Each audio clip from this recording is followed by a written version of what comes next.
and we've been talking about this television show that I got going on, and people say, like, you shouldn't talk about it, but I have to address it because I want to be honest with it because it's so silly. And if it was a show like a comedy special or something, that I knew what was going to happen.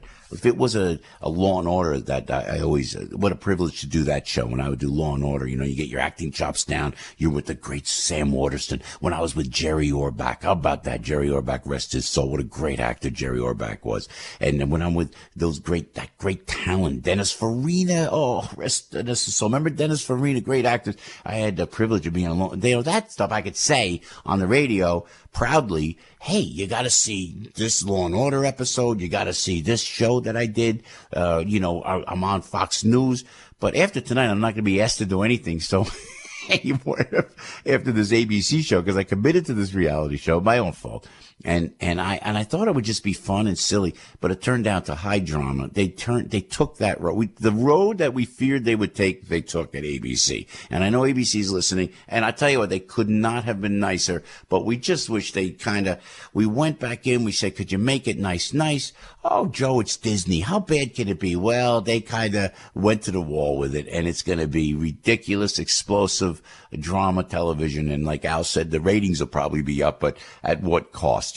So this is the show they call Celebrity Wife Swap, and then I'm not married, so they say, well, let's do assistant. You take your personal assistant, and we'll switch you off with Greg Brady, Barry Williams, and you'll switch with his assistant. Your assistant goes down there where Greg Brady is in Branson, Missouri, and Greg Brady's assistant comes up here to New Jersey. And hilarity ensues. So I sent the gal that has helped me for many years, Jessica.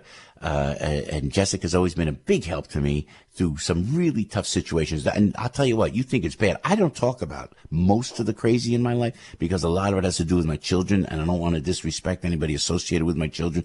But I tell you what, one day it'll all come out. One day it'll all come. You think I'm talking now about crazy stuff? Wait till that stuff comes out. I'm telling you. So but Jessica was there during those crazy times. Were just insane times that I had to go through. So I appreciated that. So I said, Jess, why don't you go do the show? She did not want to do this program, did not want to do this ABC show. She fought it tooth and nail. I said, just go down. You do good. You make some money. You have fun down. And then it seemed like it was going well, Jessica. And then it just went south on there. Are you sick about it as I am? Yeah. I'm pretty nauseous, but I'm hoping people will watch Person of Interest repeats tonight starring your ex-wife. Yeah. But that's all I can say. I know, it's great. Hey, Jess, you did a great job, and I know in the Richard Johnson article, it said the joke I've used, and even before even I met you, I would say, "Oh, I like to date bipolar women. It makes life interesting." So, but I didn't mean that to insinuate that you were bipolar. But I tell you what, and we feel, and I talked to Marie, the girl that they switched with Barry Williams. She was like, we were just commiserating that they instigated this whole thing. Do you feel like undermined by ABC a little bit? Oh, I felt undermined the whole time. While you were there, yeah. Well, that's just Barry's personality. But, people have to realize this is the dumbing down of America, and I hope that, your listeners don't fall into that. Yeah, I know. That was my fear. That's a very good point. It is. It's the dumbing down of America. And we were doing good, and we were doing okay. And then they kept instigating it. And who was that one producer? I don't want to mention her. Oh, your producer was like straight from Jerry Springer. She was looking for trouble every which way. But, and when I was out in Branson, it was summer camp. We were having a ball. And then I come back into New Jersey, and I meet your producer with horns growing from her head, and it just got ugly. She was just pushing and pushing.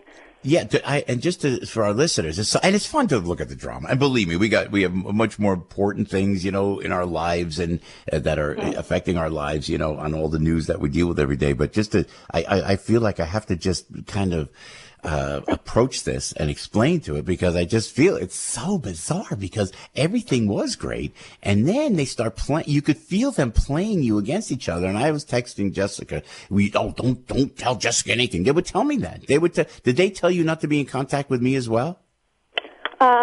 They had to tell me that, but they really didn't care. They knew. They were your producers. They were in the room when I was on the phone with you. They had to tell me that, but they really didn't care. Yeah. Well, anyway, they instigated. They kept instigating, and I was saying, "Jess, watch your back. I'll watch him. I'll watch your back. You watch my back."